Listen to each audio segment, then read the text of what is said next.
Hello friends, welcome to UPSC CSE. I'm your friend, mentor and educator Siddhi Bangard. So briefly about me, I have 3 years of teaching experience, graduated from BIT Master in Computer Sciences Engineering, appeared in civil services in 4 mains and an interview, and qualified all the Premier Institute MBA exams, and finally did my MBA in HR from XLRI Jamshedpur. So welcome all. Our today's topic for discussion will be 5 top mistakes that you are supposed to avoid while you're preparing for UPSC. But before that, let me give you a taste of our very own, very good platform, Unacademy. We have daily life classes here and live test and quizzes to actually help you revise with your preparation. All our courses are structured as per the latest UPSC syllabus, whether it be pre or the mains examination. And all one subscription of our Unacademy under the UPSC CSE category for any course will give you an unlimited access to all the more than 200 courses that we are running on our platform. We have the best educators from all around the country, and your class is as good as your educator. Arjun was great because he had Dronacharya as his guru. And obviously, we teach you all the subjects which are relevant for civil services, covering write them from prelims till the mains, and also answer writing and interview preparation courses. So entire preparation is actually done under one head. Our 1 year of course fee is less than 40,000 if you use my code SP Siddhi, and our 2 year course is the fee structure is less than 58,000 or less than 29,000 per year if you use my code SP Siddhi, because of which you get an instant 10% off. Also, there is no EMI, no cost EMI on our 6-month, 12-month and 24 months subscription. So that makes your entire preparation very, very reasonable financially.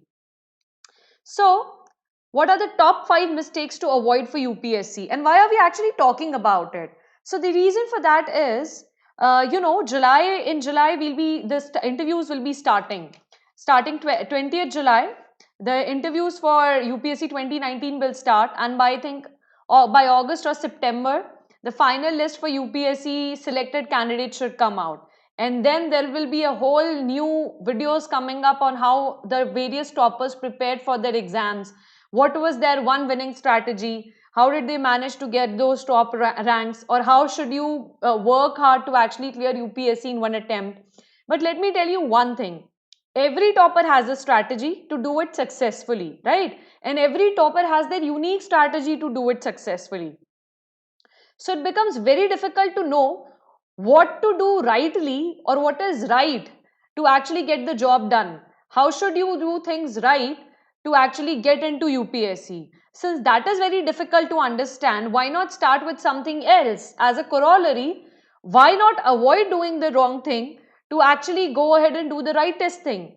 So simply put, to avoid doing the wrong is the rightest thing to do. If you avoid the mistakes, you're definitely going on the right track. So that actually simplifies the entire strategy for UPSC. So I hope this video actually helps you simplify your entire strategy for UPSC, because instead of following 20 different right paths, let's follow one path and avoid the top 5 mistakes which actually take you farther from your dream for UPSC. So let's do the right things. So mistake number 1. What is mistake number 1 that usually people commit when they are preparing for UPSC, and they should not do it? Burning midnight oil. Are you burning midnight oil, or are you burning your chances at UPSC? What do I mean by that? See, a lot of people have this habit of studying late at night, or maybe having an all-nighter study. And you feel in your dreams, when you are sleeping in the morning or in the entire day, the next entire day, you feel you're going to fly high like the Simpsons, you're going to meet success. But what actually ends up happening is that you meet failure. Why? Because you become a sloth. See, understand the technique of the exam. Your prelim examination happens at 9:30 a.m. in the morning, and your main exam takes place at 9 a.m. in the morning. Now, if your biological clock is set such that at that point of time you're extremely sleepy because you're in the habit of studying late at night, or actually you feel that you're more productive at that point of time, then when you go in the actual exam, your mind is not able to reflex as accordingly as it should at that point of time. You're a little lazy, your mind is a little lazy, and you waste time in actually recalling things. So what is a better way? Have a routine, have a schedule which is as per what the UPSC demands and not as per what is suits you, right? So this is the common mistake that you should avoid. So what's the solution? Have a routine. Start simple, but when you start simple, you actually start for sure. So what's the first thing that you can do? Arrange your routine. That's the most important thing that you can do for UPSC. Sleep on time, sleep well, and sleep at a regular time. So have a routine. Have a routine like this guy. He has a time slot for everything. When he has to even drink coffee, this guy has a routine. When to get up, when to get ready for office, when to pee, when to poo. So have a routine like that. It will really help you out in managing your time effectively for civil services. Next is the second mistake that you should avoid if you want to succeed at UPSC, which is, are you an unhealthy blob? Do you just keep eating whatever comes across your way? You shouldn't do that, because you are what you eat. Can you see in this cartoon? This person who's eating a lot of junk actually starts looking like a hamburger. So you have to watch out for what you eat. See, we watch out what we want to put into our minds, right? Even when we are preparing for civil services, we keep looking for book list, material for UPSC, which we should be reading to actually better our chances at UPSC. So why not look at what you are eating? When you look at your time, when you account for every minute that you're preparing, you have a timetable for your preparation, then why not have a daily timetable for your eating, and you actually watch out what you're eating, because you are what you eat. In fact, what you eat in private reflects in public. And if you are not eating fit, you will not be fit, neither physically nor mentally. And a healthy brain is a prerequisite to actually ace at UPSC, because if you are eating healthy, you will be fitter, you will be lot lazier, because laziness is one thing that actually creates a lot of sleeping cycles that keep happening between your studies. So eat light and eat right. That's the motto. So eat your greens and eat right and shine better. The third mistake that UPSC students usually end up committing, what is that? You procrastinate much. Every time what you end up doing is you keep telling yourself that I will know once I read everything, then only I'll start revising. The course is so much. If I start revising in between, I might not be able to read everything. Now tell me one thing. Yes, UPSC actually expects you to read everything. UPSC has a huge syllabus and they want you to actually know everything. But have that discretion, right? Know one where you have to actually stop and where you have to revise. Why? Because if you see this graph, once you start procrastinating, it leads to laziness. It leads to you being motivated that now I have to actually, study a lot because I've already lost time. And this actually makes you anxious and finally leads to a burnout. So in the end, you actually end up achieving nothing. So your study shouldn't be an act of texting, eating and watching television with an open textbook nearby, thinking about, oh, once I complete this thing, then I will revise. Procrastination is productivity loss. So don't do that.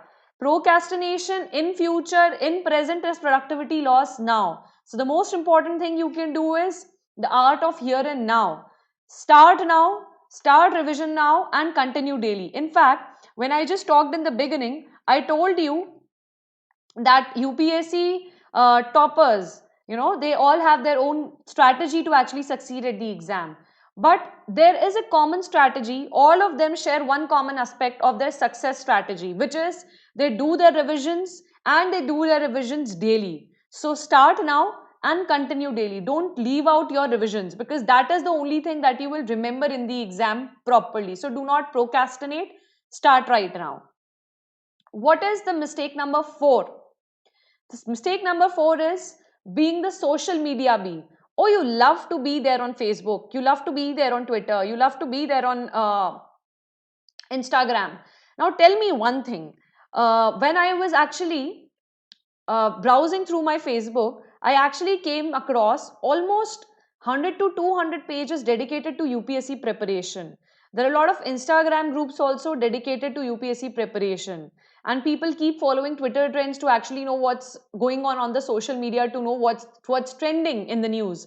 Now, if there are 79, 80, 100, 80,000 distractions on your screen, on your brain, how are you going to study? It is a proven research. It is a research which has been conducted on organizational behavior, that our brain is actually not made for multitasking. In fact, when you feel you're multitasking, all your brain is doing is switching from one task to another. So that means every time, after every distraction, when you come back to study, your brain has lost what it was doing earlier, and it again takes the same time to actually concentrate back again. That means you're losing more time and studying very little. So how will you complete the syllabus? In fact, why have I put the picture of Arjun here? We say that your focus should be like Arjun. Now imagine Arjun in today's world. If Arjun was distracted by so many things, then rather than hitting the fish in the eye, he might as well as have hit himself in the eye, right? So stop multitasking, focus on the now, focus on the present, switch off your phones, switch off all those things that distract you, at least while you are studying. You can always check them, fix a time when you want to check your social media, but do not be distracted while you are studying. And most importantly, practice the art of mindfulness. This is the solution. So this actually, De-Stress Monday is an initiative that a lot of companies are taking. And what is this initiative? With me, right now, focus. Focus and breathe as the shape expands, inhale, and as the shape contracts, exhale. Do it 10 times a day. Try it. It works. Honestly, try it. It works. It's something that corporates do, and it's actually working. It makes you calmer. It helps you focus better. So practice the art of mindfulness. 1, 2, and 3. So 3 breaths a day, and it actually helps you focus better. It helps you work better. It helps you achieve your goals better. Last but not the least, what's the 5th mistake that you should avoid while preparing for UPSC? Being the research scholar. So it's a very famous trap that a lot of students actually get into. They start preparing for everything and almost everything under the sun. Now, why do you have to avoid that? And what does it actually mean? Yes, the UPSC syllabus is huge. You are expected to know everything under the sun, but you will also be a civil servant. Learn to have that discretion when to avoid reading something. Why? Because you are not getting admitted into JNU. You are not appearing for a PhD exam. You are not going to give a lecture on how to do something. You are trying to learn something to write a 250-word answer in the examination for a 10-mark question. So keep your focus at the right place. Otherwise, what happens in the examination? You go blank because you're only able to recall a few things. You can't recall all that you have written, right? I have often seen my IR students or international relations students asking me that, ma'am, what all books should I read for IR? Now, if you look at the syllabus of UPSC, IR has a very small portion. And if your optional is not political science and international relations, I do not think that you have a need to read a separate book for IR. If you really want to read a separate book, read it for your own optional. Save time and utilize it to prepare for something else. The course is huge. So learn to actually discretionize, learn to understand where you're supposed to invest your time. You don't have to become a professor in some subject or in some random subtopic. UPSC has 358 topics under its 4GS syllabus. So you don't have to become a master at all that. You just have to focus that you should be able to write 250 words for a 10-mark question and to be able to score more than average marks, say a 5 or a 7, and you are done. You don't even have to score a 10 on 10. So prepare like that. Otherwise, you will go blank in the exams and you will have a lot of unfinished syllabus. And as I already told you, an unfinished business leads to a lot of anxiety, which actually leads to a lot of burnout. Finally, burning all your energy but achieving nothing. So incomplete syllabus is actually loss of marks in the final examination where it matters the most. And you end up not being on the merit list of the civil services despite being very good with your subject, despite trying so hard. So yes, do hard work, but do the hard work in the right direction, at the right time and for the right things. Also, how do you actually do that? You're like, ma'am, you just told us that do the hard work in the right direction at the right time, but how to do it? So there is a 80% to 80% rule. What does that mean? Study as per the weightage. So each topic has a particular weightage in the UPSC examination in the way the questions will be asked. For example, usually there are very less questions from medieval India or ancient India in the examination. Ancient India still have some questions from art and culture, but medieval India is usually very less questions are asked.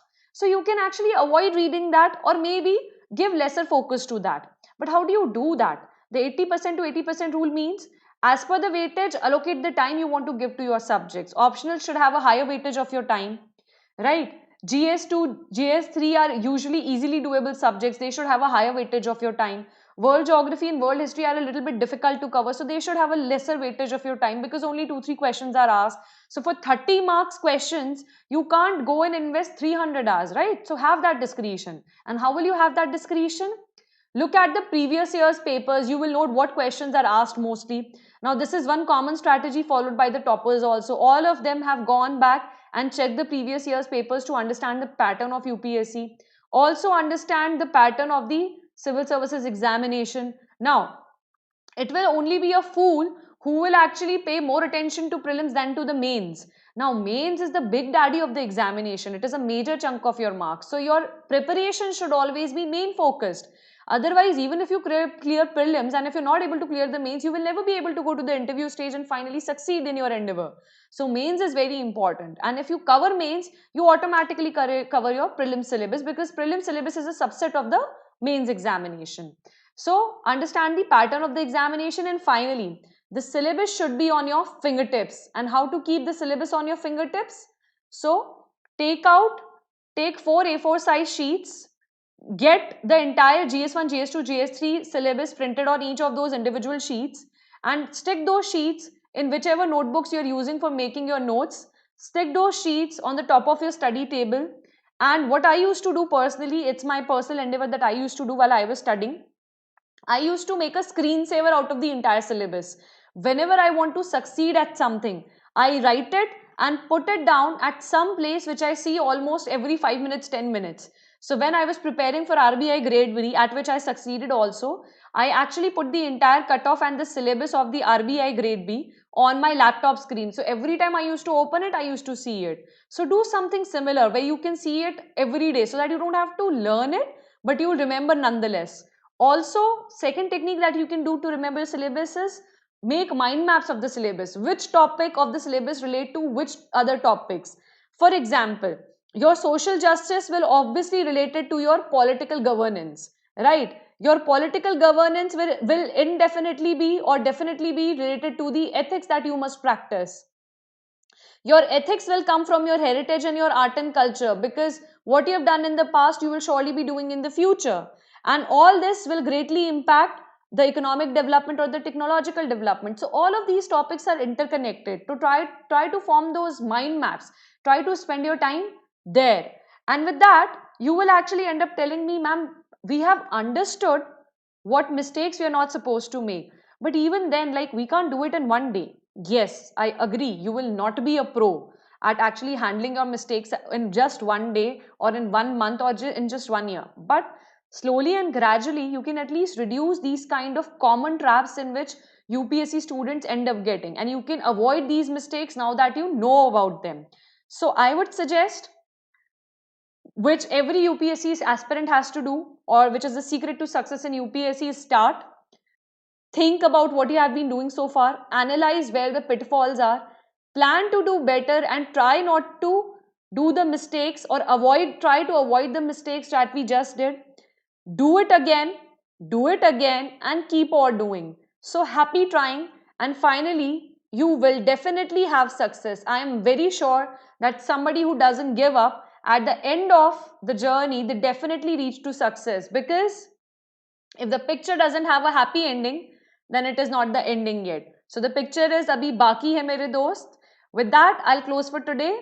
All the very best for your exams. All the best to all the UPSC CSE 2020 students, and all the best to all the interview aspirants. Hope you make it to the coveted civil services list. And with that, I'll close for today. Thank you and have a good day.